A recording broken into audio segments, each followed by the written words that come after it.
है कि निधि का रोल सस्पिशियस है, 302 का मुकदमा दर्ज होना चाहिए। दूसरा सवाल है, निधि की मां कह रही है कि निधि ने खुद ये बताया कि ये गाड़ी को आगे पीछे करके पीड़िता के ऊपर चढ़ाया गया, मृतका के ऊपर चढ़ाया गया। क्या 302 का मुकदमा बनता है? तीसरा सवाल उसी से जुड़ा हुआ, निधि का स्टेटमेंट कितना रिलायबल मान रही है पुलिस, क्योंकि 164 का बयान दर्ज करवाया है। क्या निधि इस मामले में सिर्फ एक गवाह है या उसका भी रोल अभी कहीं पर सवाल की घेरे में? अभी तक जो पुलिस का इन्वेस्टिगेशन है, इसमें आपको सभी को मालूम है कि आपके दिमाग में भी बहुत से क्वेश्चंस थे, हमारे दिमाग में भी बहुत क्वेश्चंस थे कि ये क्या कोई इसके साथ और था या कहाँ से ये आई थी, लास्ट सीन कौन था, ये सारे तमाम क्वेश्चंस आपके दिमाग में भी थे, हमारे दिमाग में भी थे। तो इसलिए पुलिस इस मामले में लगी हुई थी। सारी छानबीन के बाद एक हमें पता लगा कि ये लास्ट लोकेशन कहाँ आ रही थी लड़की की, हमने वो स्पॉट आइडेंटिफाई किया। वहाँ से कुछ हमें क्लू मिले कि यहाँ से ये लड़की किसी और के साथ बैठकर कहीं आ रही है। तो उसके थ्रू हम आई विटनेस तक पहुँचे हैं, जो कि सीसीटीवी फुटेज है।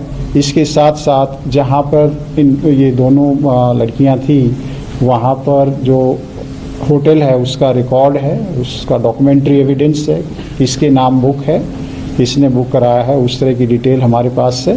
तो लास्ट सीन हमने इस्टेब्लिश किया, बिकॉज कहीं भी कोई भी जब कोई इस तरह का हादसा होता है, मिसिंग है या कोई मर्डर है, तो हमारे लिए ये बहुत इम्पॉर्टेंट है कि लास्ट में कौन था या कोई आई विटनेस है इसका। तो लास्ट सीन को ट्रेस करते हुए हम इस स्टेज तक पहुँचे हैं कि जो निधि है वो इसमें एक बहुत अहम विटनेस है। और आप सभी को मालूम है कि इस तरह के केसेस में जो विटनेस होते हैं उनको भी एक तरह से अच्छे से एग्जामिन करना, उसको हमारी बहुत ज़रूरी एक प्रक्रिया है। और जैसे ही हमें लगा कि ये एक हमारे पास अहम एविडेंस है और बहुत ही ये सही एविडेंस है, हमने 164 CRPC के तहत कोर्ट में एविडेंस कराया है, ताकि कोई ये एलिगेशन ना आए कि ये पुलिस की स्टेटमेंट है या पुलिस ने इसको ट्यूटर किया है। वो एक इंडिपेंडेंट एजेंसी है, आप सबको मालूम है, वहाँ का प्रोसीजर सबको मालूम है। मुझे खुद पर्सनली उस जो रिपोर्ट है उसके कंटेंट नहीं मालूम है, पर इतना मालूम है कि हमारा जो इन्वेस्टिगेशन है उसमें सपोर्ट मिल रही है और इसमें इन्वेस्टिगेशन की प्रक्रिया जारी है। जहाँ तक उसको बताने वाली बात है या इसने क्यों नहीं रिपोर्ट किया, ये क्वेश्चन हमारे दिमाग में भी आता है कि नॉर्मली आप कोई भी हादसा होता है तो उसमें आप इन्फॉर्म करते हैं और या आप पुलिस को इन्फॉर्म करते हैं या किसी रिश्तेदार को बताते हैं। हमारे दिमाग में भी है, हमने भी काउंसलिंग की है, पूछा, समझने की कोशिश की है। कई बार कोई ट्रॉमा हो सकता है, कई बार कोई दूसरी वजह भी हो सकती है। तो सभी पहलुओं पर इन्वेस्टिगेशन अभी हो रहा है, क्योंकि ये एक ओपन एंडेड प्रक्रिया है जब तक कि हम फाइनली चार्जशीट फाइल नहीं कर सकते, और इनफैक्ट उसके बाद भी सप्लीमेंट्री चार्जशीट का प्रोविज़न हम रख सकते हैं। इसके अलावा कि इन्होंने अपनी मदर को बुलाया, बताया कि ऐसा हुआ, उस पहलू पर भी हम इन्वेस्टिगेशन करेंगे कि पूछेंगे कि क्या सिचुएशन थी, क्या वो सही बात है, नहीं है, और उसमें क्या क्या अटेम्प्ट हुई किसी को इन्फॉर्म करने की या नहीं हुई। वो एक इन्वेस्टिगेशन है, उस पर हम आगे काम करेंगे। तो क्या निधि ने इस लड़की को बुलाया था, जो मृतका है उसे बुलाया था निधि ने, या ये कहानी क्या है? क्योंकि 4 लोगों का भी इन्वॉल्वमेंट था पहले, कल परिवार तमाम चीजों पे सवाल भी उठाया था।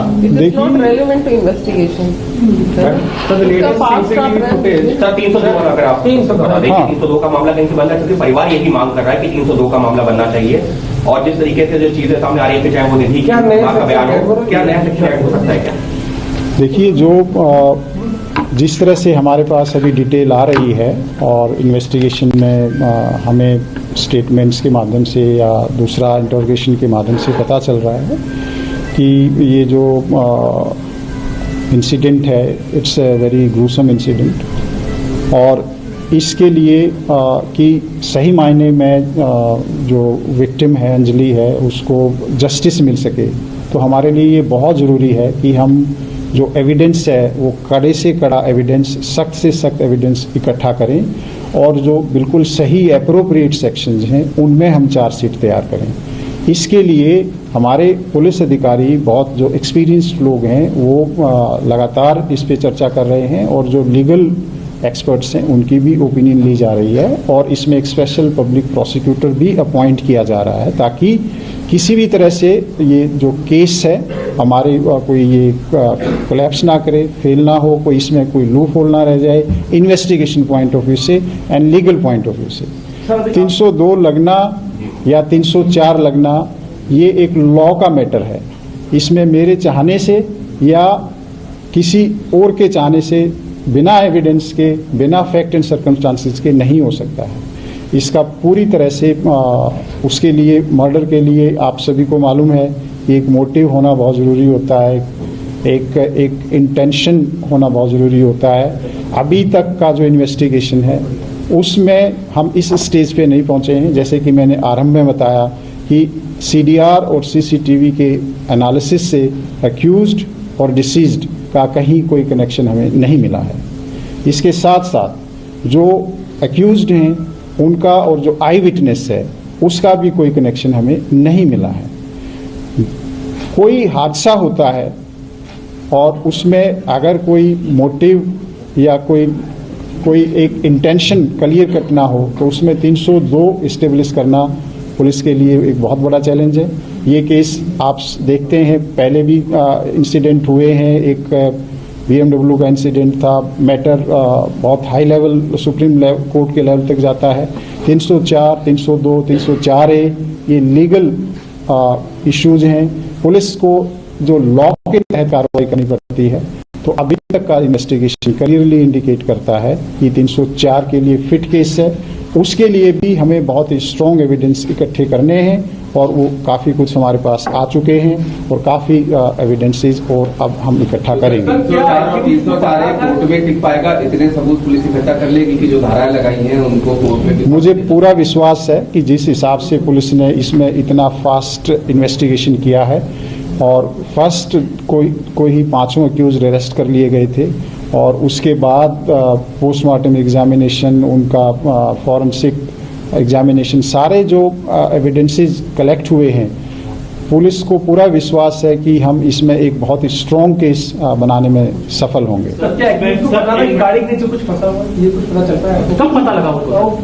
देखिए, जो पुलिस एक निष्कर्ष पर पहुंची है, जो एविडेंस के आधार पर, इंटरोगेशन के आधार पर, और जब हम 304 का केस अभी धारा इस पे लगी हुई है तो 304 का मायने ये होता है कि अक्यूज्ड को या किसी भी जो भी क्रिमिनल आदमी है जिसने कोई क्राइम किया है कि उसको नॉलेज होती है कि अगर मैं ऐसे गाड़ी को मारूंगा या इसको आगे ले जाऊंगा किसी के ऊपर के इंसान से तो उसकी डेथ हो जाएगी। तो ये नॉलेज है, इसमें कोई डाउट नहीं है हमारे हिसाब से, और इसीलिए हमने 304 का केस। अगर सर जो आपने सेक्शन लगाए हैं एमएससीटी एप्लीकेबल होगा या नहीं? देखिए, जो एमएससीटी की क्या सेक्शन एप्लीकेबल होंगे, 304 में एमएससीटी बहुत रेलेवेंट नहीं रह जाता है, लेकिन एक ये है कि एप्लीकेबल इसमें रेलेवेंट सेक्शन एमएससीटी के वो भी होंगे। बट एक ये है कि एक ड्राइवर, एज ए ड्राइवर की भी ये रिस्पॉन्सिबिलिटी भी है कि अगर कोई इंसिडेंट हुआ तो उसको पुलिस को बताए। जो इस केस में इन अक्यूज्ड ने पुलिस को नहीं बताया कि उन्होंने ऐसे कोई एक्सीडेंट किया है, इंफॉर्मेशन को छुपाया है। तो जितने भी स्ट्रिक्ट पॉसिबल एक्शंस, एक्ट्स हैं और सेक्शंस हैं, पुलिस वो लगाएगी।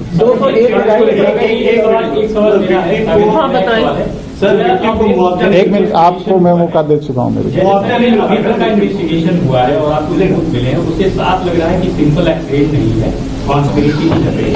तो जो कॉन्ट्राडिक्शन आ रहा है का, वो किस पॉइंट का है और वो किधर की तरफ इशारा कर रहा है? देखिए, इन्वेस्टिगेशन किस तरफ अब जाएगा?